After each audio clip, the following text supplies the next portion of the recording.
Thomas & Betts est une multinationale dans le domaine électrique, répandue à travers le monde, mais particulièrement en Amérique du Nord, avec ses 12 usines, entre autres au Canada. L'usine de Saint-Jean, avec ses 450 employés, fabrique principalement des boîtes et des raccords pour le marché canadien. La problématique qu'on a rencontrée au niveau de la manutention en usine nous a amené à se questionner profondément sur comment on peut faire pour rendre notre environnement de travail plus sécuritaire. Il y avait des lifts ici à tonnes, des risques d'accidents, la pollution des gaz, des employés qui recevaient des gaz dans le visage, l'encombrement au poste de travail qui faisait que les employés ne pouvaient pas être confinés dans un champ de vision très limité.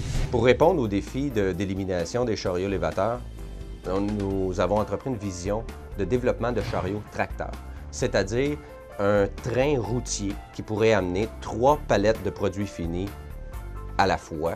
La collaboration entre les différents membres de l'équipe était de plusieurs niveaux. Il y avait un ingénieur, il y avait 2 gens qui étaient des coordonnateurs au niveau du plancher, il y avait un employé qui était là au niveau des chariots élévateurs et finalement il y avait également la corporation des gens qui étaient là pour nous aider en amélioration continue.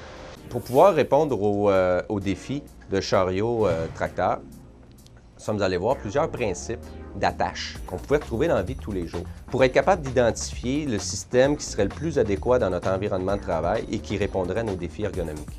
Les défis qu'on a dû rencontrer durant la conception du chariot tracteur, c'est des défis au niveau de la hauteur de dépôt des boîtes de produits finis, puisque maintenant elle est un petit peu plus haute. On a eu les défis au niveau de la rotation de la palette, donc déposée toujours à un endroit adéquat. On a eu des défis de stabilité de la charge.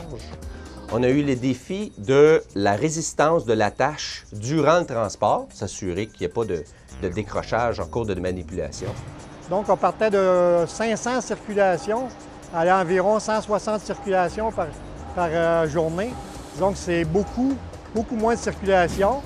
Puis, avec le chariot tracteur, on avait souvent le mât dans le visage. Donc, on n'a pas une bonne visibilité envers le piéton et le piéton non plus. Donc, là, on a une vision, disons, pratiquement parfaite. Quand tu vois, la compagnie met beaucoup d'intérêt à ça. C'est encourageant de travailler de cette façon-là parce que c'est tout un parcours qui est bien balancé.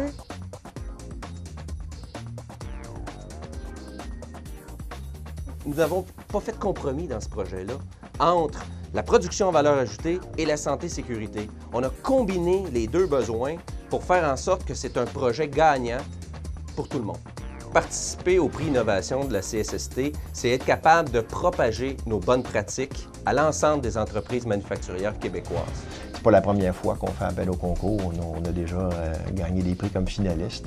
C'est important pour nous parce que c'est la meilleure façon, c'est la plus grande reconnaissance qu'on peut offrir aux employés qui ont été impliqués dans le projet.